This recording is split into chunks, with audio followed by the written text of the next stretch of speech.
гонору беларускага, і іх лёсы таксама вельмі змяніліся ў 2010 годзе. Але жыццё працягваецца. Беларусь чакае на сваіх герояў, чакае на перамены. І мы усе, мабыць, звязваем надзею на лепшае будучае нашай краіны, на перамены менавіта з гэтымі людзьмі. І сёння вы можаце задаць пытанне нашим героям. Може, я задам перше питання. Почнемо з теми прес-конференції. Яка зараз ситуація у Білорусі? Ведаємо, що Лукашенко вельми непопулярний. У той же час Росія активізувалася на білоруському накерунку. Многие кажуть о переводной оккупации країни. Ви лідери білоруської опозиції. Що робити у этой ситуації? Є шанс на зміну ситуації у позитивний бік? Дякую, Наталя, за питання. Я б хотів тільки перед тим, як ми відкажемо на це і на інше, зробити ось, що сьогодні ровно 4 роки, як забили Бориса Немцова. У Варшаве у 2000, я уже не помню, в каком году, по-моему. 14. Да, мы сустракались с ним. И он тогда как раз, ну, просто выказывался про вот магчимость створения сегодняшней ситуации. Он сказал, что так просто вам незалежность не обойдется при имперских закидах Путина. И он был один из немногих політиків, які просто готові були підтримувати Білорусію і змагання за незалежність. Без усіляких ось гэтых ось, а яны там може не народ іще, яны там може бути іще і не країна, так що треба просто його згадати і просто шанувати його пам'ять. Ви сядьте, будь ласка, я просто достатньо заслуговує довго.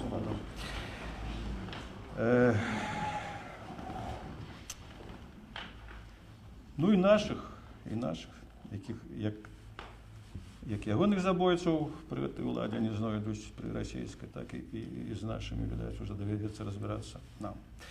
Дякую. Еще я хотел бы сказать, вот у меня тут уже пытались, чему в Варшаве эта прессовая конференция, потому что вот наши партнеры не могут, по той простой причине, что они не могут приехать в Беларусь. И одна задача, какая перед нами стоит, как они, и не только они, все, кого коронув політичний переслід, і хто зараз розкиданий по світі, могли вернуться в Білорусь і працювати там на її користь, на її розквіт, на її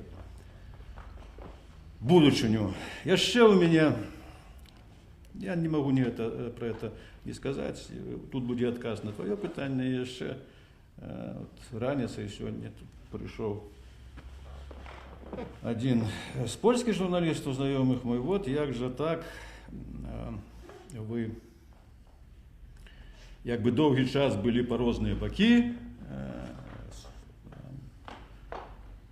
конкурували в політиці і так далі, а ось сьогодні ви зовсім не чекали для мене.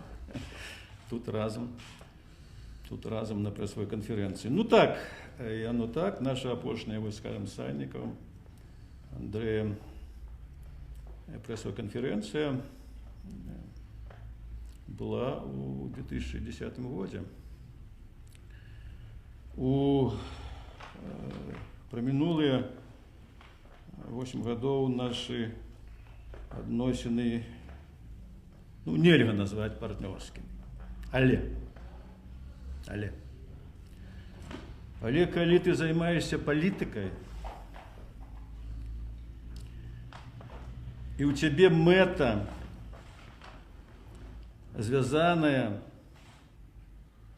з льосом країни, у якої ти живеш, ти мусиш переступати через особисте. Коли ти не вмієш гэтага, ти повинен гэтаму навчитися. А коли ти гэтаму не навчишся, ти мусиш кинуть, займатися політикою. І переступати через особисте не тільки в особистих відносинах, але і цераз асабістыя інтарэсы. Мы зноў разам на гэтай прэсавай канферэнцыі, гэта ўжо да адказу на твоё пытанне, бо перад нами, перад Беларусью, перад грамадствам, перад народам рэальна паўстала пагроза страты незалежнасці, інкарпорацыі у склад Расійскай Федэрацыі. Нашая мэта гэтую пагрозу прадухіліць. На жаль, не толькі казачнікі з дзяржаўных СМІ, але і баюны, як бы прыналежныя да дэмакратычнай супольнасці, даводзяць, што гэтай пагрозы ці не існуе, ці на яе шляху стаіць кіраўнік краіны як адзіны гарант нашай незалежнасці. І тое, і другое няправда. Пагроза страты нашай незалежнасці паўстала ў поўны рост, а кіраўнік краіны, так званы гарант незалежнасці, сустракае яе лежачы пад грузам, пад цяжарам той палітыкі, якую ён праводзіў усе свае гады знаходжання пры ўладзе. У такім разе паўстае пытанне, што рабіць. Выбар, ці здацца, ці змагацца. І ёсць у Беларусі антыбеларускія сілы, не толькі расійскія, між іншым, але і свае калабаранцкія, здрадніцкія, якія гатовы здацца. Маўляў, як кажуць міліцыянты, нам у Расіі плаціць будуць болей за тое, што мы будзем біць вас дручкамі. Але ёсць і нацыянальныя сілы, гатовыя за сваю незалежнасць змагацца. Дык вось наша задача сабраць усе гэтыя сілы у адзіны кулак. Мы мусім актывізаваць наша грамадства на змаганне супраць аншлюсу. Калі мы не падключым беларускае грамадства да змагання за захаванне нашай незалежнасці, калі яно будзе як сёння інертна назіраць за працэсам паўзучай інкарпорацыі, дык Беларусь возьмуць як сонную муху, кінуць у гранёную шклянку саюзных рэспублік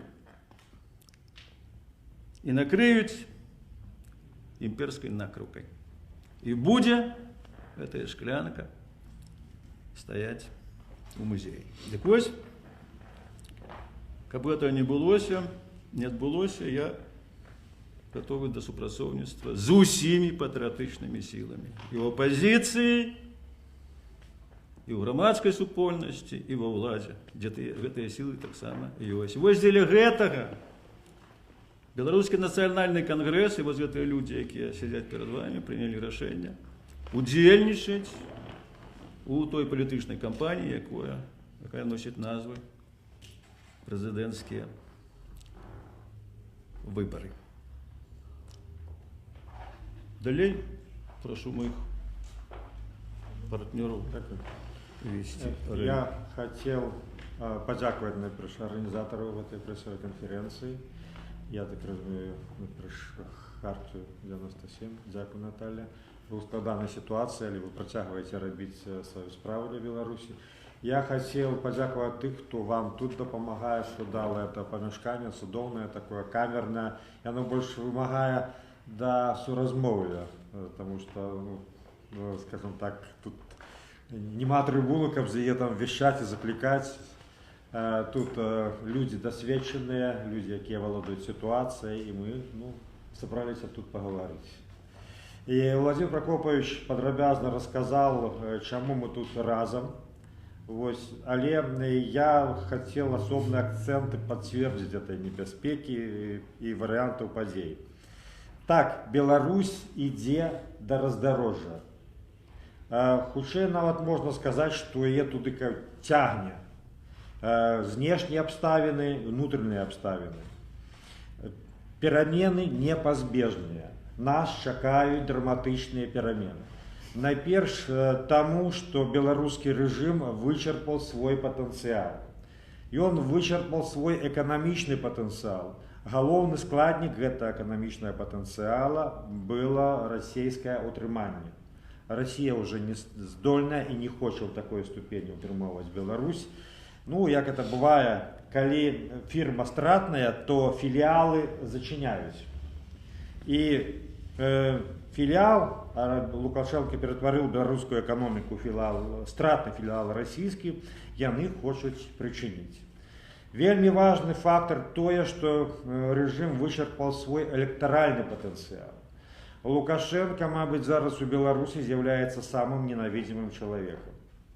Яго тяжко сустрэць яго прыхільнікаў.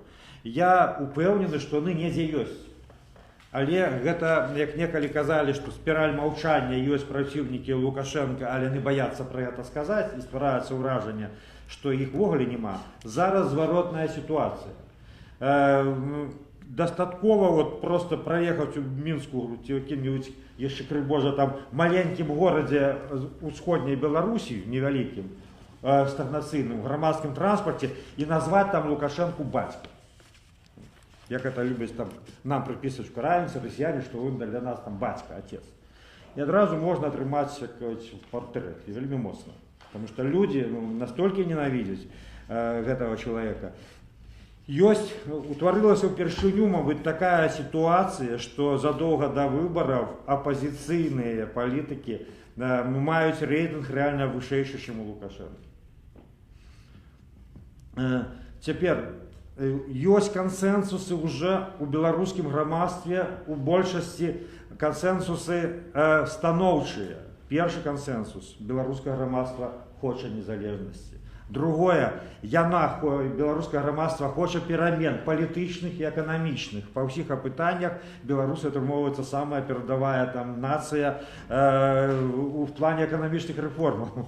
И безумоўна, мабыць, галоўны консенсус это ў тым, что Беларусь хочет змены гэтай улады. Так, шмат што не залежыць от нас, але яшчэ больш уже залежыць от нас. Задача патриотичных сил – консолидовать эту протестную большинство, консолидовать и узначалить. И тогда мы просто будем только тогда кіраваць ситуацией, не бездапаможна чакать, что там с нами зробят внешние силы. Бо калі будзе гэтая консолидация, и мы ее покажем, то, поверьте, не робіце только крайних кроков, и никто до нас нават не полезе, нават у упадку плошчы и упадку переменов. Бо у рой гэтай, калі грамадства узбудзіцца і поверыць у перамены, адродзіць надзею, сунуть руку ці кулак там, які б ён там не быў, это яго потом уже выцягнеш вот таким распухлым. Это ўсе разумеюць, і Расія не полезе. У нас сапраўды склалася упершыню за шмат гадоў унікальная сітуацыя, што дэмакратычныя, патрыятычныя сілы могуць адчоліць Беларусь і скіраваць яе, вызначыць гэтую траекторыю руху краіны, якая будзе весці Беларусь до развития экономичного, социального, национального, до росквіту. Другі варыянт, про які казаў Владимир Прокопович. Але гэта калі мы будем просто пазіраць за ўсім гэтым і спадзявацца на чалавека, які там уже набрал под абяцанне здаць нас колоссальныя грошы, які реально уже нас продал, отдал в заклад. І коридор для рашэння якога вельмі вузкі. Ён уже нават калі хоча, нічога зрабіць не можа. І просто будзе назіраць, якаюць за ўсім гэтым і спрабаваць выгандліваць сабе час, паблажкі, але альтэрнатывы па сутнасці вот такія. Або ты здаеш Беларусь і ты атрымоўваеш некага там губернатора, там, президента части одной союзного государства.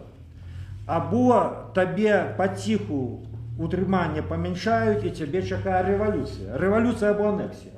Вот это калі мы все пакінем, ну, калі мы будзем пакідаць сітуацыю, зразумела, што Лукашенко выберэ анексію. Павольную, незаўважную, тое аддаць, але ўжо саступкі, якія Расія патрабуе ад нас, гэта ўжо незваротны працэс. Это нас просто будзе зацягваць у Расію. Мы сабраліся разам, каб спыніць гэты працэс, каб кансалідаваць беларускую пратэсную большасць, каб ачоліць, узначаліць і скіраваць яе дзеля будучыні нашага народа і нашай нацыі.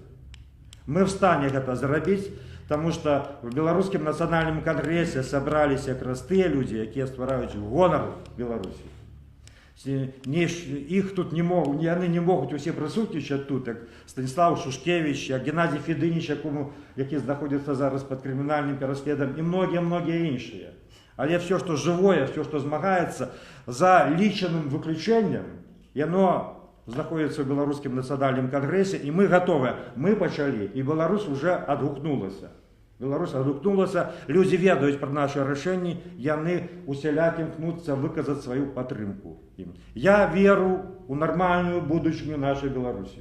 Таму што наша нацыя нават пад гнётам гэтага рэжыма, нават пры ўсіх яго спробах перашкодзіць, яна даспела і кансалідавалася. Беларусь заслуговвае нармальнага ўрада і нармальнай будучыні.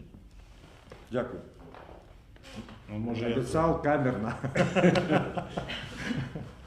Не адрывалася. Дякую, сапраўды, дякую, Наталья, дякую за арганізацыю. Дякую, Владимир Прокопович, за гэтае слово. Хаця мне неяк дзіўна чуць, што ад замежных журналістаў, што конкуренция это дрэнна. Конкуренция это нормально. Ну я пераклаў мякка тое, што ён сказаў. Не, просто стратегічна мы ніколі не разыходзіліся, і заўсёды падыходы былі аднолькавыя.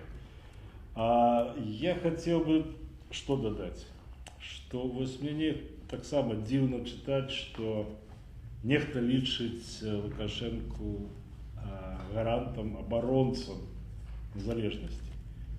Обороняем незалежность мы с вами, обороняет незалежность Беларуси, обороняя незалежность площадь 2001 года, площадь 2006, 2011, 2017 год, 2018 год, когда люди на 25 соковика пошли в тюрьму под дубинками.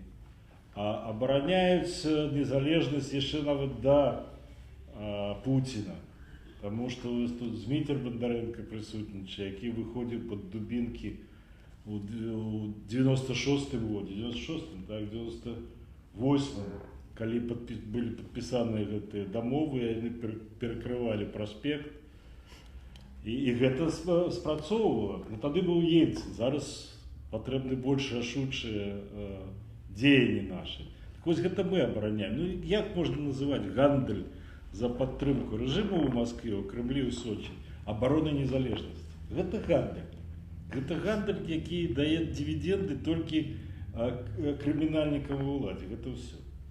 І таму я упэўнены, што мы здолеем абараніць незалежнасць. Так, зараз патрабуе больш рашучых дзеянняў час і ад усіх нас, і ад кожнага з нас. І яшчэ один тезис, які нам увесь час подкидывается. А вось нельга тут зараз планаваць нават нейкіх таких протестаў, тому что гэта можа выклікаць агрэсію з боку Москвы. Ну вось гэта ввогуле антылогіка. Давайте, хто прыгадае, калі краіны Балтыі вступілі ў НАТО? В якім годзе? 2004. Кто был президентом России?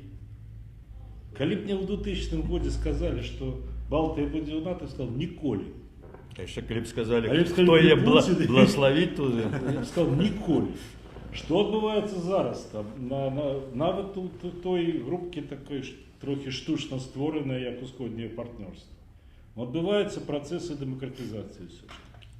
Не глядячи на то, что процессы демократизации у свеце яны пагоршыліся. І ось ёсць даклад, я думаю, многія знаёмыя з ім, Freedom House, што значна пагоршваліся умовы для дэмакратіі, дэмакратычнага існавання дзяржаў і пагаршаюцца апошнія 13-14 гадоў. І называецца тое, што нам баліць сапраўды. Першыя две прычыны гэта адсутнасць празрыстых і дэмакратычных выбараў, і другая гэта адсутнасць свабоды прэсы. То бок свет уже вызначыў гэтыя вось чыннікі, якія нам замінаюць. І я думаю, што мы знойдзем і падтрымку, каб вырашыць гэтыя праблемы. Але ж што я казаў, што вы зараз Украіна змагаецца. Да гэтага таксама казалі, што Арменія, да ніколі там нічога не будзе адбывацца. Яны нас на 95% залежаць ад Расіі. Што адбылося? Адбылося змена кіраўніцтва. Складаная сітуацыя, але ж все рухаецца. І я ўпэўнены, што вось менавіта Беларусь знаходзіцца зараз у гэтым рэчышчы. Не ў рэчышчы агрэсіўных імперскіх планаў Расіі, а ў рэчышчы таго, што мы ўжо падышлі за гэтыя сапраўды вельмі доўгія гады да таго, каб не толькі абараніць незалежнасць, але і сапраўды стаць дэмакратычнай і вольнай краінай. Дзякую. Коллеги, може які питання є? Ну, тоді я задам питання. Миколай Вікторович, відомо, що Білоруський національний конгрес вилучив вас кандидатом в президенти. Чи готовы БНК сформовать свою раду? Абсолютно так, потому что вы, и не один. И не один. Часовий постоянно. Часовий постоянно. У нас достатково вибітних спеціалістів, лідерів, найперш, менавіта палітичних лідерів, тому що вельмі шмат у любому раді залежить від політичного лідерства. У нас шмат професіоналів у самих різних галінах, і ми можемо, окрім того, притягувати нових. Ми ведаємо ту розкладку, хто на що вартий, ми сочимо за, скажем так, станом економічної думки Білорусі. Ми працюємо не завжди голосно, не завжди відкрито з тими самими лепшими, мабуть, білоруськими економістами, адмисловцями в інших галінах. Мы готовы, потому что есть необходимость этого, потому что як бы там ни называли нават незалежные сродки массовой информации министра Лукашенко там, адмысловцами, там, выдатными профессионалами, мог это в певной ступени з одного боку так, але з другого боку їх нема головної якості. Яны не готовы отстаивать свою позицию, проводить ее. Это, у той чи іншій ступені, мабуть, все ж таки халуї. І халуї ніколи не здольні будуть реформувати нашу країну, тому що їх господар їм цього просто не дозволить. А Лукашенку реформи не потрібні, йому треба великий колгас. І він ніколи не пойде на економічні реформи, тому що йому треба контролювати грошові потоки і працівні місця. І не важливо, що це веде до колосальних убитків. За убытки он там нечто продасть России. Але он выдатно разумее, что экономичные реформы приведут до страты улады. И он завсёды каже, что уласность – это улада. Мы готовы. Мы готовы. А які уваження за реєстрацію кандидатом в президенти вирішуючи вашу судимость? Є некие запасные варианты? Мы готовы до самых разных вариантов. Мы уявляем магчымыя дзеянні улады, мы рыхтуем свои контрварианты на их дзеянні. Але я хотел сказать три речи. Первое. Звычайно, судимость это связано со злочинством. И она придумана в этом законе у ихнем, мабуть, теоретично обґрунтовувалася, каб злочинцы не могли идти там на выборы. Але хто злочинца в нашей краине?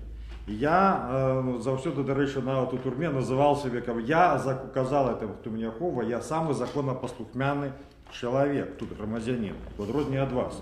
Потому что я убачив злочинство неоднойче і спробував їх спинити, як написано у всіх законах. І громадянин обов'язаний був спиняти. І коли хто з нас двох злочинця, то я лічу, що це не я, а господар Лукашенко, за яким там уже такий хвост, особливо тяжкий, на мой погляд, злочинців тягнеться. Другий момент, коли політв'язнів у 2015 році визволяли в виніку там неких там домовленостей з Заходом, у обмін на зняття санкцій, то умовою Заходу було визволити і реабілітувати. И не только тех, кто вызвали, у всех остальных, вот Андрея реабилитовать, Владимира Прокоповича там гэтай все судимасці зняць і шмат гэты спіс можа працягнуць. У вас таксама, Наталья, так. Гэта ўмова была, яна не выканана. І я зараз збіраюся апеляваць да заходніх сяброў Лукашенка, асабліва тых, якія у чалавеку, абвінавачваного в забойствах, бачаць цікавіць некага цёплага чалавека. Вы дамаўляліся, вам паабяцалі, вас падманулі. Вы што, будете маўчаць? Дзе рэабілітацыя? І ўрэшце трэці момант. Іхні выбарчы закон, ён не адпавядае беларускай канстытуцыі.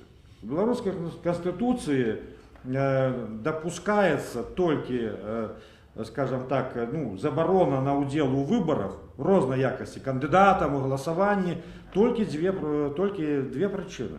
Это так бы недеездольность, признанная судом, дякую Богу, николи не ставил никто под сомнение, и знаходження за кратами. Я на свободе, и я маю право. А той типа закон, які призначеним типа парламентом прийняли, ён не адпавядае Конституції, ён суперечыць ёй. А згодна зноў з Конституцией, калі закон суперечыць Конституції, то дзейнічае Конституция. Так что я в своем праве, и я буду за гэтае свое право, и не только я один, и Белорусский национальный конгресс, які меня вылучил, и те люди, якія меня падтрымоўваюць по всей Беларуси, мы будем змагацца за реализацию гэтага права. Спочатку моего права, права вашего, Андрея, и ўрэшце рэшт права ўсіх беларусаў на сумленныя выборы. Мы з гэтага пачнем, и не будем далёк откладывать. Питание, пожалуйста, Ярослав Стишек, Белсат.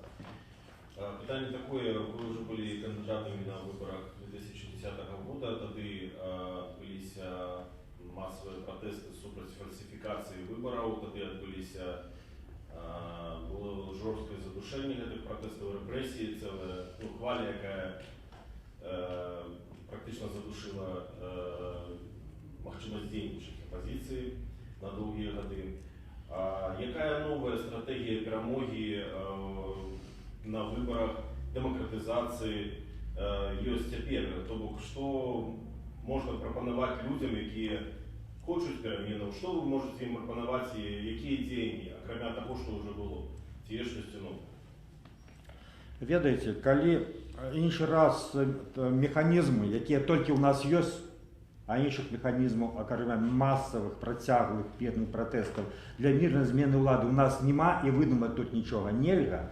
Так вот, калі в адных абставінах гэтыя механізмы не спрацавалі, гэта не значыць, што гэтыя механізмы яны некія кепскія.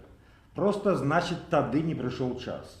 Мабыць, вы ведаеце гэты сусветны досвед. Калі пратэставаць выходзяць 3% насельніцтва, яшчэ ніводная ўлада не ўтрымалася.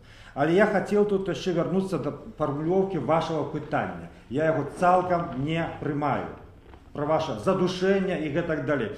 Даруйце, я уже там размаўляў з некаторымі кіраўнікамі апозіцыйных партый. Они все рассказывают, вот мы в фрустрацию впали, там все развалилось.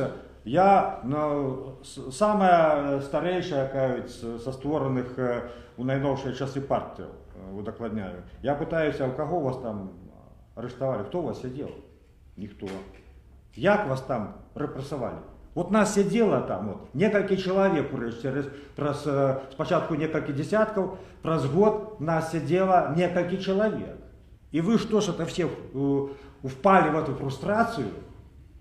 А люди-то не впали. Что задушили? Вы что, забыли? Летом 2011 года нават на улице невялікіх мястэчкаў, без всякой оппозиции, вышли люди. Это звалося маўклівымі акциями протеста по всей Беларуси, натхненные прикладом площади, вымушенные провальной экономической политикой режима. Вышли и протестовали. Только, мы сидели, Прокоповича судили, только вот эта вот оппозиция, не вышла и не узначалила их у Минска. Мо пытанне тады до себе, я не лечу, что там некие задушэнні адбыліся. Просто выявілася, хто ёсць хто ў беларускім дэмакратычным руху. Вот и все. Я якраз выходзіў, мяне выпусцілі з-пад хатняй арышту, якраз на першы маўклівы мітынг я і выйшаў. Дарэчы, адзін з апазіцыі, якая вось упала в эту прастрацыю. Значит, давайте мы поравняем, скажем, 10 год и 15. Вот что больше адмоўна паўплывала на эту фрустрацию? Слово-то импортное. Глядите, 15 год. Проходить як оперета выборы. Нікога не чапаюць. Оппозиция подтанцовывая режиму. Назначенные там кардебалет, перший любовник, другие полюбовница, все нормально. І дзе апынулася апозіцыя у выніку вось гэтых выбораў па новых правилах?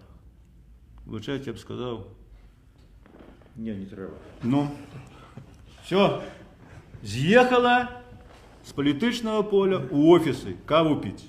От зараз яны ў Варшаве, у Брюсселі кавку п'юць, і бясконцыя размовы пра развіццё дэмакратыі і, конечно, пра гендерную праблему, якую вот мы назіраем. Вот она у нас тут змагалася, а цяпер і гендерно-мусульманкі падалася. Дык вось, любы ўздым духоўны, любы духоўны ўздым, хай сабе ён звязаны з нейкімі ахвяраваннямі, а як без ахвяраванняў, як не бывае перамогі над тоталітарызмом. Вот Немцов, про якого мы згадали, это ахвяра змагання Росії за демократію, наші розстріляні політики.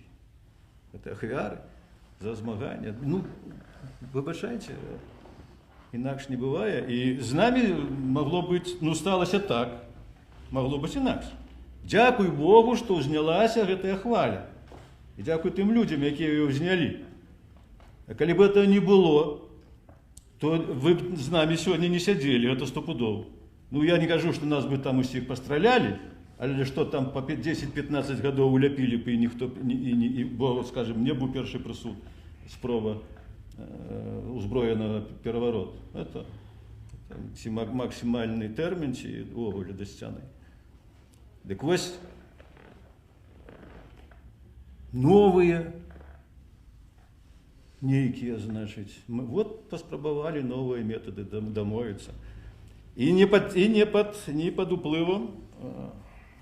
уплывам вось наших партнёраў на Захадзе, не без іх, так скажем, дапамогі. Дарэчы, пра тое, пра што казаў толькі што Статкевіч, пра ягоную магчымасць быць зарэгістраваным. Я зусім нядаўна размаўляў з адным з дыпламатаў, ну, з дыпкорпусу дыпламацкай. І він каже, ну вот з чым вам, вот вы уже собраліся зноў, значит, там Майдан у вас будзе, чакайце вы з Майданом. Дайце спачатку нам не зрабіць хоць падрыхтоўчую працу, каб мы ведалі паперадзе, хоць што-небудзь праяснілася. Што? Я кажу, што? Значит, тыя людзі, якія нас садзілі, катавалі, білі, судзілі, усе рэабілітаваныя, ездзяць па замежжах, у вас у Венах, у Брюсселях, у Парыжах, а мы як былі пазбаўленыя правоў, так і засталіся. Значит, каты, вы зрабілі так, што каты выйгралі ў ахвяраў сваіх. І вы пытаеце, што ж такого сталася? Так а што? Вот была умова, што ў Беларусі не будзе палітвязняў, і толькі тады дыялогі, і толькі тады нейкія там пагадненні, подпісы дамоў, чаго зараз дабіваецца Беларусь. Так вот, хоць гэтага дамагчыся. Вот каб мы знялі гэту праблему, каб мы ведалі, што вот мы вылучаем Статкевіча, я вот зарэгіструюсь. Ну, калі не зарэгіструюць, дык па іншых прычынах, там знойдуцца, хоць ён і мільён подпісаў сабярэ, ну, але ж там сядзіць у нас рэгістратарша. Дык вось, з майго гледзяшча, хоць мне ўжо як бы і не столькі гадоў, каб лезці на барыкады, але і супакоіцца, і, значит, перайсці вось у эту ганебную, ну просто ганебна было ў 15-м годзе на это ўсё глядзець. Ну дзе ж ваша годнасць, ну дзе это чалавечая, беларуская, ўрэшце рэшт, гонар гэты ўвесь. Дык вось як паставіцца да гэтага, ведаеце? Калі рэжым ёсць тым рэжымам, які стварыў умовы для інкарпорацыі краіны. Ён стварыў гэтыя умовы, не мы з вами. І не мы з вами бралі тыя грошы, 100 мільярдаў, пад якімі зараз ляжыць Лукашенко. Дык што азначае? Азначае што гэты рэжым, перш за ўсё, і ёсць небяспекай для нашай незалежнасці. Далей, што азначае? Што з гэтага вынікае? Што задача апазіцыі сунуць гэты рэжым і прыйсці да ўлады. Вось гэту задачу, у рэшце рэшт, мы і будзем ставіць. Апазіцыя, дэмакратычная беларуская апазіцыя, а не нехта іншы мусіць прыйсці да ўлады. А калі ставіцца задачу проста каў купіць, ну тады это зусім іншы варыянт, але гэта ўжо не пра нас і не для нас. Я просто хотел еще одну ремарку на ваше питание. Просто закликаю поглядеть на это все с исторической ретроспективы, с пункту гледжання такого больше высокого. Нация, за якую никто не змагається, зникає. Я пам'ятаю 6-й год, коли кандидаты в президенты, по сутности, там хилились от борьбы, кинули эту молодь, там, и так далее. Я тогда сидел на химии среди так званых простых людей. И у них потом после этого оставалось такое выражение, оценка, какую можно вызначить одним словом. Они называли всю оппозицию клоуном. В 10-м году, с 10-го года, знову те самые простые люди сказали, круто. Вот. И зв'яжіться, коли ласка, поспробуйте. Я думаю, певно, можна знайти сувязь поміж цікавністю до всяких там вишиванок, мовных курсов в 10-м году. Это взаимосвязь есть, потому что люди отчули гонор за тих, хто з'являється носьбитом національної мови, національної ідеї. Ну, отрималося так, що нація є, і вона достатково крутая, ну, нечто ж там утворили. І, до речі, це не означає, що ми вот такі, значить, ну, герои малайцы и только, значит, сами с усами. Нет, мы готовы, да, мы как в 10-м году готовы были, 11 так и зараз, и мы готовы подтримать того кандидата у президенти, якого там, ну, допустим, вилучить, ну, правая коаліція. Але не любого, а того чоловіка, який гэта заслужив, який не гнувся, не бегав, не стукав у двери. И, скажем, там, я могу назвать этого человека, это Павел Северинец. Вот с тих, хто сьогодні може вилучатися, ми готові абсолютно з ним на рівні супрацювати, але, по-моєму, якраз його там і не надто хочуть бачити у лідерах, тому що він якраз це заслуговує. Ну, я ще пару слов додам. По-перше, а что значит новые подходы, новые методы? Не мы зацікавлені тільки у тим, як відбувалися вуличні протести. Ми не зацікавлені, як відбувалися вуличні протести вогуле, коли б країна була нормальна, коли б були нормальні вибори. Це єдиний канал комунікації. Це єдиний канал комунікації навіть не нас і не опозиції, а громадства. З уладою, з гэтай уладой, якая вже сидить незаконно колькі гадоў. Гэта першае. І таму пакуль што гэта, пакуль не адчыняцца іншыя каналы, вымушаны так размаўляць з уладай. Другое. Павінна грамадства думаць пра гэта. Не толькі грамадзянская супольнасць, а ўсё грамадства. Павінны журналісты пра гэта думаць. Павінны задаваць пытанні. Ну, вот, напрыклад, я вам скажу, ёсць у мяне такія пытанні. Хто-нибудь чуў? Так, трэба, каб усё ж такі мы ведалі, што фейкі нічога не зробяць. Фейкавыя палітыкі, медыа, грамадзянская супольнасць фейкавая нічога не зробяць. Давайте задаваць пытанне, каб у нас усё ж такі нешта было натуральнае і тое, што нам зараз патрэбна. Вось у меня пытанне. Хто-нибудь чуў пра спісак Магніцкага ад Беларусі? Я пытаўся про абарончых арганізацый. А чаму вы гэта не робіце? Бо не чулі? А у России есть такі спісак. У Азербайджане, у Венесуэле нават ёсць. Ёсць і у балдоўскія праваабаронцы гэта рабілі. І шмат іншых. Хто рабіў гэта з Беларусі? Мне сказали, яны не хочуць рабіць гэта. Яны лічаць, што ніхто не заслугоўвае быць у гэтым спіске. Ёсць закон, глобальны спісак Магніцкага. Чаму там нікога няма? Чаму там няма нават тых 4, якія заўсёды пад санкцыямі? Чаму гэта здарылася? Таму што гуляюць з Лукашенко? Чаму журналісты не пытаюцца пра гэта? Я спрабаваў гэта рабіць. Мне кажуць, ну калі ваши праваабаронцы гэтага не робяць, што ты хочаш тут? Трэцяе. Вы ведаеце, у чым больш ахвотна удзельнічае большасць так званых НГО, палітыкаў, праваабаронцаў падчас выбараў. І ў вялікай колькасці. І яднаюцца ўсе. У чым? У назіранні. Навошта нам гэта назіранне? І, дарэчы, захад і фонды падтрымліваюць гэта. Там все аб'ядноўваюцца, і што яны робяць? Яны пасля выбараў, калі людзі па турмам, яны пачынаюць пісаць справаздачы. Ну я зараз магу напісаць справаздачы пра ўсе гэтыя парушэнні. Чаму я так кажу? Таму што, ну, сапраўды, мне неяк незразумела. Чаму не было ніводнай прэсавай канферэнцыі? Нехай все былі запалоханы у 10-м годзе, у снежні, там, у студзені 11-го года і не праводзіце гэта ў Мінску. Но за межамі чаму не было, каб падлічылі ўсе факты таго, што Лукашенко не перамог на выбарах. Дагэтуль людзі ў фэйсбуках пішуць, ганарацца, а я вось назіраў і бачу, што Лукашенко праіграў. І быў трэцім нават не другім. Так дзе вы былі ў 11-м годзе? Калі б гэта было, гэта б выбухнула. Калі б там 10, 20, 30, 50 такіх фактаў з паперамі, з сведчаннямі быў агучаны, куды б яны дзеліся, тыя самыя еўрапейцы. І можа і наш лёс быў бы трошкі іншы. Так ось будуць і новыя падыходы, але галоўным падыходам заўсёды з'яўляецца удзел грамадства у гэтым. Удзел грамадства не ў падтрымкі таго ці іншага кандыдата, а ў ратаванні сваёй краіны. Таму што Владимир Прокопович гэта ўсё дасканальна абазначыў спачатку. Да?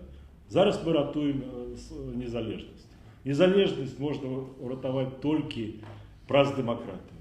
Толькі праз дэмакратычныя выбары, каб пазбегнуць гвалта, каб пазбегнуць крыві.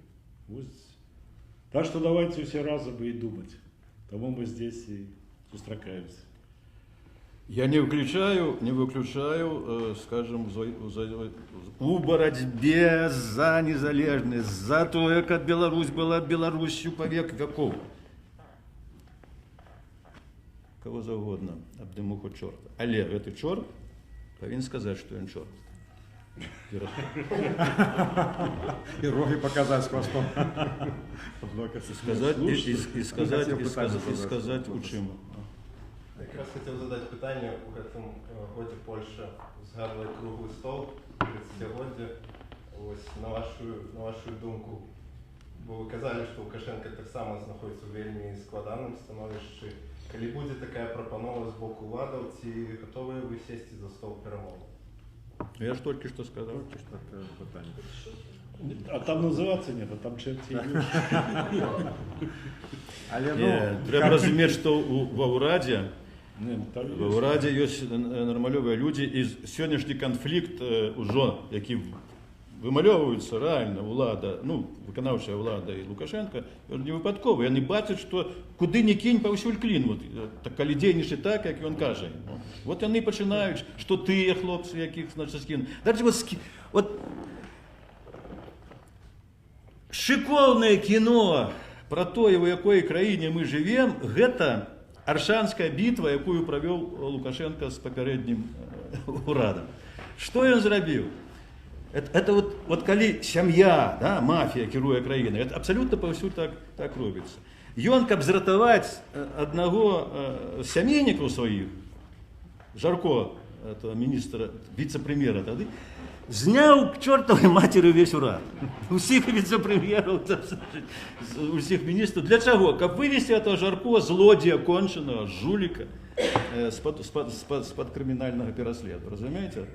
Гэта вось, ну нідзе у нарабалёвай краіне такого быць не магло. Зараз ідуць суды, і кожны, каго абвінавачваюць з гэтых дактароў, ну, успамінае этого чалавека. Ну, выходзіць, што ён там ці дзяліўся гэтымі хабарамі, ці што. Бялецкага, ну, я не кажу, што ён не вінаваты, ну, браў ён гэтыя грошы, але ён браў гэтыя грошы як доктар. Ему неслі людзі за тое, што набіў аперацыі, там перасаджваўся. А гэтыя, за што вы бралі? Вы проста кралі. І галоўным быў гэты самы вот сямейны Жарко. Не, вот яго. До рэчы, вот гэты румас і вся каманда павінна быць удзячная Жарко за тое, што ён краў, што яны так выходзілі, што яны праз гэта сталі. Яшчэ да вашего пытання. Я хацеў сказаць, што гэта ўлада толькі тады, ну, тэарэтычна можа пагадзіцца на круглы стол, калі мы пакажам, што мы больш моцныя за яе. А як мы можам паказаць, што мы больш моцныя? Правильно. У вашым пытанні было гэта. Это калі сапраўды будзе стаяць там сотні тысяч людзей на вуліцы. І яшчэ я перасцерагаю тут уладу ад імітацыі всяких там дыялогаў круглых столов. Бо яна аб'явіць круглы стол і сваіх блазнаў там этих фейкавых, як Андрей казаў, пасадзіць там, якія будуць проста шчаслівыя, што іх запрасілі, там нешта там потым дадуць. Гэта, мы гэта такое не прыймаем. Дыялог павінен весціся з тымі, хто сапраўды представляе сілы сапраўднага пратэсту. Власне питання з цієї причини. А що перешкоджає владі розпочати проти вас нову кримінальну справу фіктивну і посадити, підслідствувати і цілком посадити? У нас, як справа Білого регіону, несколько десятков особо сидели, СИЗА и все. Ничто не замінає. Ничто не замінає. Ведаеце, калі вы конкретно у мяне пытаетеся, то зразумееце. Вашу команду, которая хоча прийти до перемоги. То есть я кто- хочу разуметь, что перешкоджает эту команду просто посадить в тюрьму и все. Вся стратегия перемоги Ви дозвольте вже тоді відказати на ваше питання. Що тычыцца мяне, то уявіце, там весь этот дыялог з Захадом пачаўся на вызваленні. І калі якая чэлка зноў закрываюць на сабракаванай справе, то якія падставы для сімпатызантаў Лукашэнкі на Захадзе весці з ім гэтыя гульні? А яму гэтыя гульні патрэбны. І яшчэ, калі расправа будзе масавай, калі яна будзе кропкавай, ну, напрыклад, па мне, так, взяли профілактычны нагляд, заменілі прэвентыўным. Раз, а это каменданская гадзіна. Потым яшчэ 3 спагнанні і, ну, уже можна сажаць. Ось. Але до такіх варыянтаў мы гатовы, так. Але калі гэта будзе масавая якась зачыстка, ну, тады Лукашенко пазбавіцца усялякага манёра. Яму ж там трэба і некія капейкі, адступлення на Захад, каб паказаць Пуціну, што ён тэарэтычна там вот можа некуды там сусі, каб зменшыць ціск. Ён застанецца ўвогуле там без сімвалічнай нават такой абароны. Але калі будзем рэальна пагражаць, то ўжо гэты чалавек будзе гатовы аддаваць самыя жорсткія загады. Але пытанне будзе ў тым, от, до гэтага моманту яго загады будуць выконвацца ці не. А что замінає зараз сажать журналистов Белсат? И что, а чему Белсат не перепрыгнет свою працу? Там же журналисты сажают. Пытались колись, я не разумею такие детячие питания, только запрашаем до конструктивного разговора. Пытались колись у Карпенки. При мне пытались. Геннадий, а что замінає Лукашенко тебе забить? Он каже, я ничего не замінаю. И забил. И что? Жыццё спынілася, Беларусь зникла, не зникла, менавіта з таму, што быў Карпенко. І сотні такіх, і тысячи таких, як Карпенко. А што замінае Сцешыку пайсці, вот, падтрымаць і у прэзідэнту пайсці? Сёння мы ушанавалі памяць Немцова. Ну, бывае так, што палітычныя лідары, яны прыносяць карысць і нават, скажем так, ну, пасля свайго забойства, у тым ліку ў нечым, ну, самим фактом своего забойства. Ну что ж, ну, мы ведаем, на что мы идем, мы готовы до всего.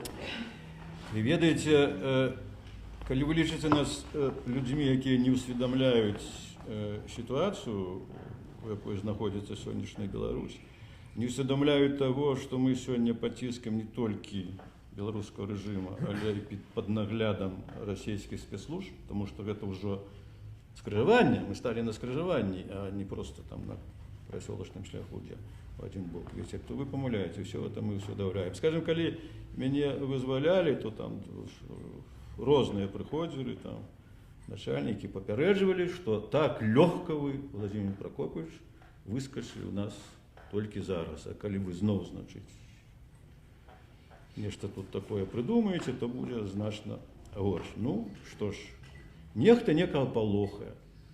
А нехта неяк на гэта рэагуе. Адны хаваюцца пад венік, а другія не могуць. Я, дарэчы, калі вы помніце, то ў 15-м годзе, калі я ўжо ўбачыў сцэнар, калі мы не дамагліся адзінага кандыдата, калі я ўбачыў ўжо будучы сцэнар этой ўсёй, значит, аперэты, як я сказаў, я заявіў пра выхад з апазіцыі. Я не збіраўся яе вяртацца, шчыра скажу. У мяне столькі недаробленай працы ў літаратуры, і для мяне гэта значна, вот для самого сябе, ну, значна больш комфортна этим займацца, мне это больш радасці даставляе. Ну, просто это тое, чым я люблю займацца, а не змушаю сябе. Але тут, значит, там раз і Майдан, і плошчу я не могу организовать, тут два і реальный аншлюс. Ну, реальный. Ну, поверьте мне, что по сутности уже Беларусь з молотка продадена, и наша задача отменить этот апошний удар молотка. И что мне робить? Знову писать, как я писал неколю в Финляндии, там поэмы и романы. А кто читать будет? Ну, коли не станет Беларуси, на який чорт я потребный за мою и что мне тогда вот так сидеть и узважать, а что со мной будет бедным, коли раптом вот повернется нечто не так. Ну, не выпадая просто, разумеете. Вот я разумею, что все, и те люди, и Лукашенко, ну, он народился в Беларуси, кто ж кажет, что он же не з Марса, и гэтыя хлопцы, якія там при ім, у силовых структурах, и мне колькі гэбісты там доводили, як яны любят Беларусь. Але розны ўзровень, і што ім таксама вот баліць, што не так, што іх там бацькі на пенсіях і не могуць, ну, баліць. Але розны ўзровень болю. У кожнага розны. Вот у меня такі, што я просто трываць не могу. Таму я вот сёння тут і кажу про тое, што збіраюся рабіць. Якія у вас адносіны з правацэнтрычнай коаліцыяй? Ну, мы шкадуем, что у 16-м годзе правацэнтрычная коалиция пасля паўгады перамоў, Владимир Прокопович найбольш інтэнсіўна іх вёў, просто такая, ну, ціха сышла ад пытання уваходжання у беларускі нацыянальны кангрэс, які тады фармаваўся. Нам это было незразумела, потому что там няма старшыні, там все на роўных, там вядомыя прынцыпы, але яны ад этого пытання сашлі. Потым мы зразумелі, што не ўсе кіраўнікі гэтых партыяў, яны самастойныя ў прыняцці сваіх рашэнняў. Але, ну, другі раз мы, скажем так, натыкнуліся вот на эту ситуацию напярэдадні святкавання стагоддзя Беларускай Народнай Рэспублікі, калі мы, большасцю аргкамітэта прынялі пэўную стратэгію, там, каб было палітычнае шэсце. Бо это было вельмі важно праз год этого разгона 25 сакавіка 17 года, бо там десятки тысяч людей собраліся, і яны прыйшлі ўпершыню, магчыма, за нас, і мы не маглі просто падзею вот так вот гадавіну яе просто так яе протанчыць. Ну і безумоўна мы былі за тое, каб адбыўся і канцэрт, і у нас былі все шансы, але на жаль, вот, нават выступіць збіраюць. Так, і выступіць. Але на жаль, раптоўна парушыўшы рашэнне аргкамітэта, кіраўнікі гэтых партыяў, яны у гарвыканкам да нейкіх дробных чыноўнікаў ноччу пабеглі, нешта там дамовіліся там на нейкі канцэрт. Ну добра, што той канцэрт адбыўся, але ну пэўнай ступені, якая, ну, зразумела, што не было па таго канцэрта, каб не было жадання не дапусціць нашага шэсця. Але пасля гэтага я кажу вот толькі за сябе, ну я больш не адчуваю давера да гэтых людзей. Там ёсць асобныя палітыкі, як той же Павел Северинец, ну якому можна толькі заявіць одну прэтэнзію. І я ему казаў: Павел, ну чаму тебе ў старшынях доказаны даносчик? І ты гэта хрысціянін, і маральны добры хлопец это трымаеш. Вот это одно. І зараз, вот, калі мы чуем гэтыя заклікі да нейкіх праймерыс, ну это, ну даруйце, каць, у беларускім нацыянальным кангрэсе 21 суб'ект. 7 лідараў ураду ўваходзяць агульнанацыянальных арганізацый, вот 3 з іх толькі, так? І 14 кіраўнікоў рэгіянальных коаліцый, дзе все партыі там в кучку собраліся. І кожны мае там амбіцыі, кожны яркі, абітны палітык, як сапраўдны мужчына, лічыць, што сам лепшы ў свеце, все такія. І мы дамовіліся. Амаль одноголосно, там 23 человека там только устрымаліся, дамовіліся, вылучили одного кандидата и одразу стягнули до его там потенциал свой, одразу стварили этот рейтинг. Тут 3 субъекты и ніяк не могут паміж собой домовиться и пачинаюць некие праймеры. Вот, вы хочете, вот, пропонуюць удзельнічаць у сумленных выборах, ну, у гэтых, у праймеры. Ну, даруйте, и это все? Нам трэба гэтыя сумленныя выборы. Ну, як вайсковец, я вот одразу это вызначил так. Вайсковцы кажуць, фігня, вайна, галоўныя манёвры. Вот. Але калі яны правядуць праймеры, ці там будзе годны кандидат, мы будзем з ім супрацоўнічаць. Але там з тых, хто назваўся, там один сапраўды варты кандидат, это Павел Северинец. Але я боюсь, менавіта таму яго там і не прапусцяць рознымі спосабамі. Бо калі ты садишься гуляць з людзьмі, якія ўжо показалі, што яны падбухлёваюць, да яшчэ залежныя, то што там выйдзе? Але у любым выпадку, я кажу, вот, з Северинцам мы гатовы супрацоўнічаць. Это адзін з нешматлікіх лідараў, які мы, скажем так, шкадуем, што не з намі, бо ўсё астатняе, всё жывое там, яно у нас. Ведаеце, мне так абрыдлі внутреннія оппозиционные разборки в 2010-2015 году, что я зараз займаться ими не буду. Я не буду никого не попракать з тых, хто не знає, я нікого не буду кликать до нас, нікого не буду нічим обвинувачувати, нікому нічого, усе там ведають, нікому нічого не треба доводити. Просто кожен вибирає те, що вибирає. І ні у якім разі, у всякому бути, я особисто у гэта улазить уже по третьем разе так не стану. Просто не стану. Давайте, хлопцы и девчатки, глядите сами, вам так само жить, на вас так само будут люди глядеть и будут разуметь, кто есть кто. Так что мне гэтае пытанне не надо падабаюцца и адказанае, бо яны так ці інакш ствараюць, такую, это вельмі выгодная ситуация, вот скинуть нас, этим займаецца вся эта машина, значит, антибелорусская. Вот нацковать один на одного вылучить, другого там подсоединить. Люди слабые, у них там уже борьба идет за то, кто так больше наближенный до якого кабинета, кого пропустили там, у горкам, а кого уже у аблвыканкам. Что сказано в Святым Писании? Кто слабый, что слабый человек. Але тады ты не ўлазь у такое мужчынскае як палітыка.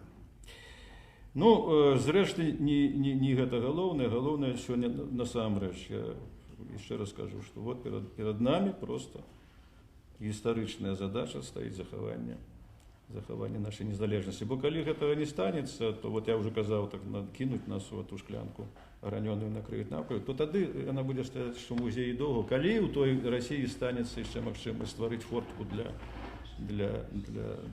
нашай барацьбы за незалежнасць, Бог яе ведае. А спадзяванні на тое, як многія кажуць, што вот Расія вось-вось разваліцца, і мы самі, значит, неяк ставім незалежнасць, слухайце, я не бачу аніякіх абсалютна вот на сённяшні дзень прычын, пры тым стане эканамічным, які ёсць у России праз ўсё тое, чым яна займаецца, не толькі праз нафту, каб яна развалілася.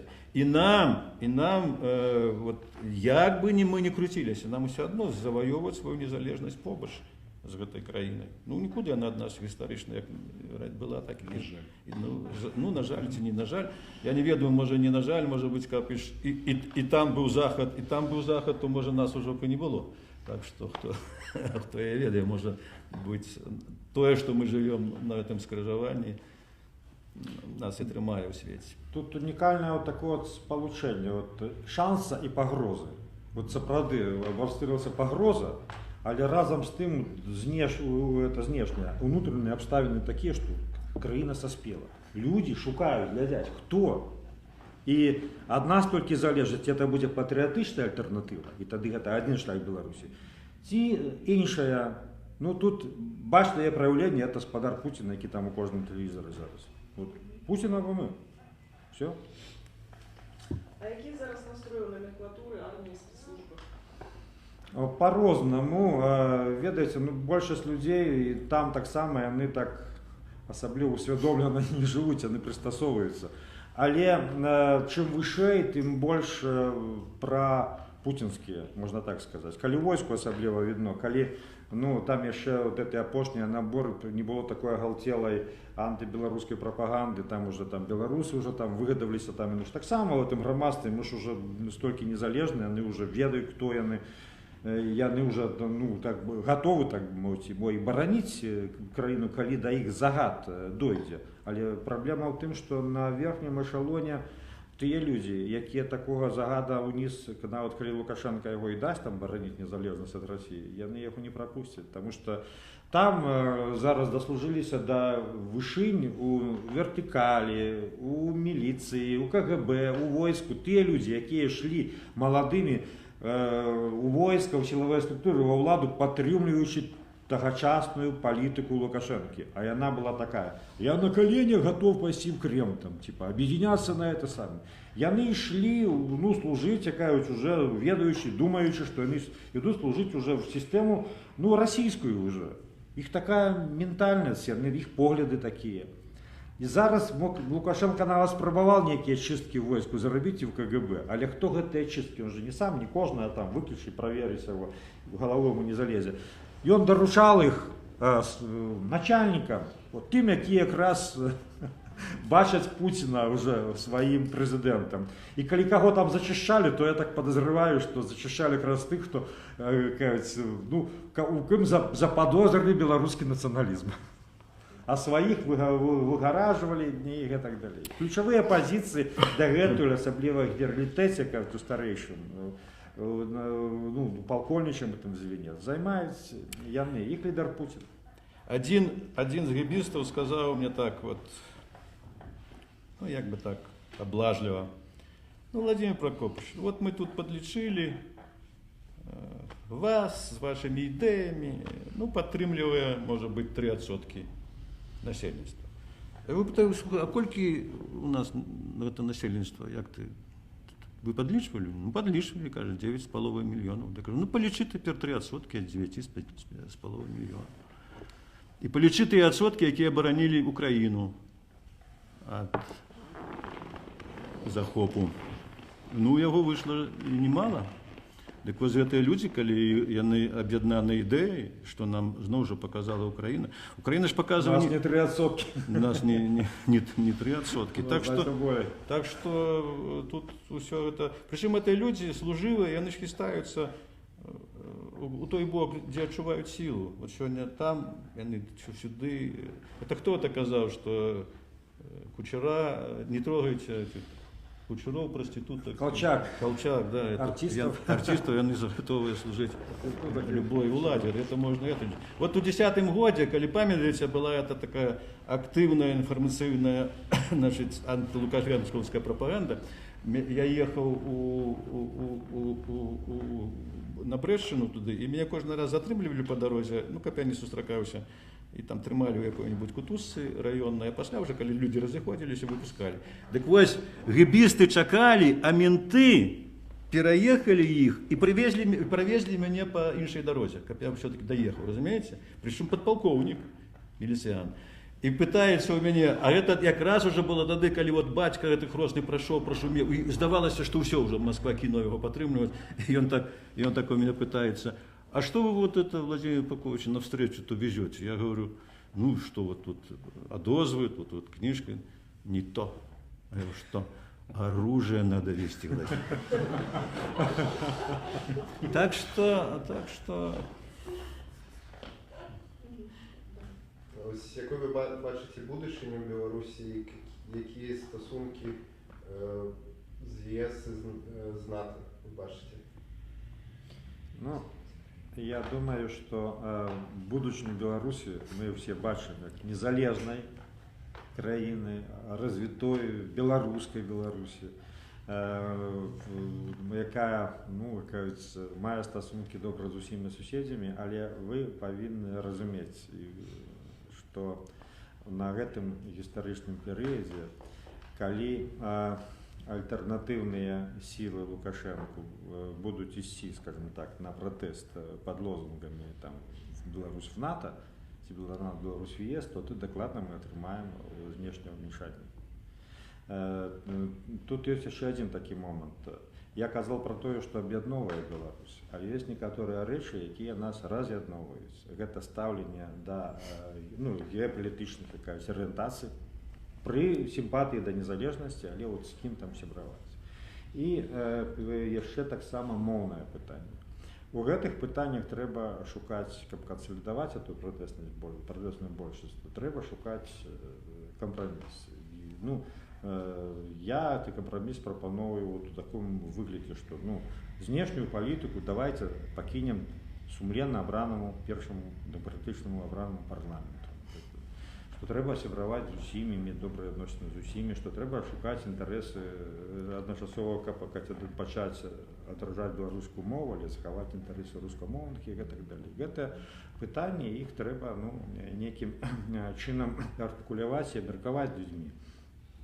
Бо калі мы пойдзем по украінскаму шляху, Украіна мусіла ісці, таму што ёй украінскае грамадства стамілася ад карупцыі, яно шукала ў Еўрапейскім Саюзе знешняга там кантралёра, каб пазбавіцца ад этой карупцыі.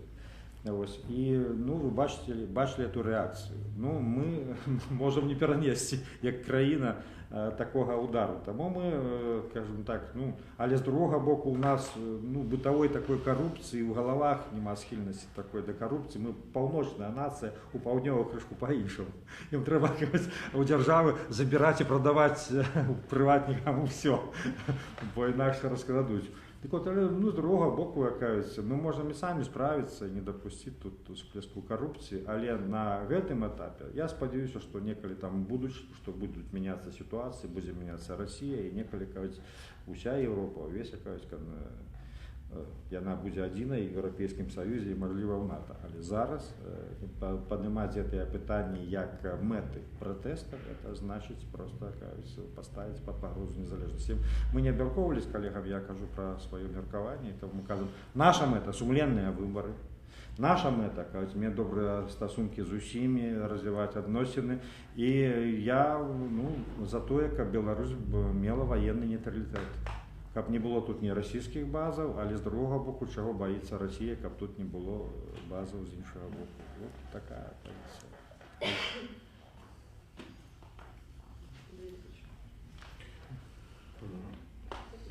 Усё? Чи што? Больше нема питання, то?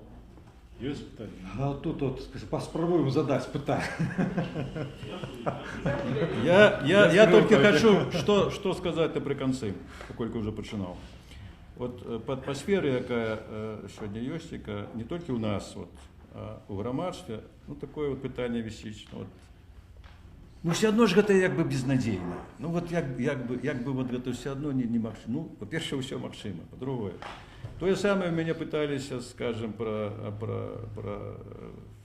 барацьбу за выжыванне беларускай мовы, культуры.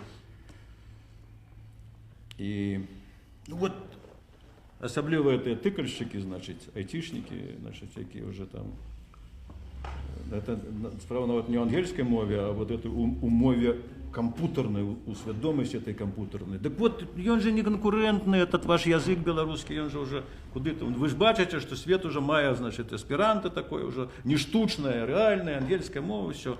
А это все загине. Я сказал одно. Я не ведаю, як там будзе. Я не ведаю лёсу далейшага нашай мовы. Я толькі веру ў тое, што Беларусь ніколі не скончыцца. А калі раптам нешта станецца, то ў гэтым буду вінаваты не я. То же самое я могу вам сказать про вот нашу, я думаю, агульную позицию. Что мы робим? Так, гэтага можа и не быть. Мы можем, как вы кажете, и не перамагчы. Все может быть. Але можем и перамагчы. И от гэтага нельга адмовіцца, таму што калі нешта гэта станецца ўсё-таки, и адбудзецца аншлюс інкарпорацыі, у гэтым мы не будем виноваты, бо мы нешта спрабавалі зрабіць супраць гэта. Вось. Я на іншай ноце сваё апошняе слово. Калі толькі у беларусаў з'явіцца хаця б невялікая надзея на перамогу, вы не пазнаеце наш народ. Гарантавана. Ну и я скажу, живе Беларусь.